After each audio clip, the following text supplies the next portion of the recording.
Знаете колко ни струваше нощувката в този мезонет на 2 етажа, намиращ се в Самоков, България? В него се настанихме 5 човека, а цената включваше и закуска. Напишете предположението в коментар и останете до края на видеото, за да разберете как може да получите отстъпка от престоя си там. Капацитета на мезонета, в който ние отседнахме, беше 6 човека.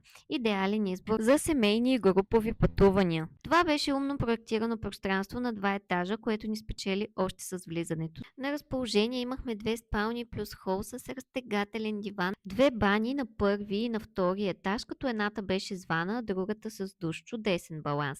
2 модерни ресторанта, един за вечеря и един за закуска. Прекрасно презентирана, вкусна, а цените бяха разумни и достъпни. Към ресторанта за вечеря имаше зона за игра, която беше остъклена. Много удобно, ако пътувате с деца. Хапнахме ризото с гъби, което силно препоръчвам. Но като цяло всичко беше много вкусно. Всъщност това е цял хелти зелен комплекс за здраве и спорт, помещаващ на своята територия хотел, апарт-хотел, мезонети и вили. Всички те имат достъп до базата на комплекса, активности на открито и закрито. Цената на мезонета беше 252 евро с включена закуска и 10% отстъпка. Такава и вие може да вземете с нашия промокод FAMILY10. Вижте условията в описание. Комплексът разполага с много голям и модерен спа център. А ако посещавате, не забравяйте да посетите и някоя забележителна в Рила планина и района. В близо са връх Мусала, Седемте рилски езера и много други. Този път ние избрахме екопътека Бели Искър.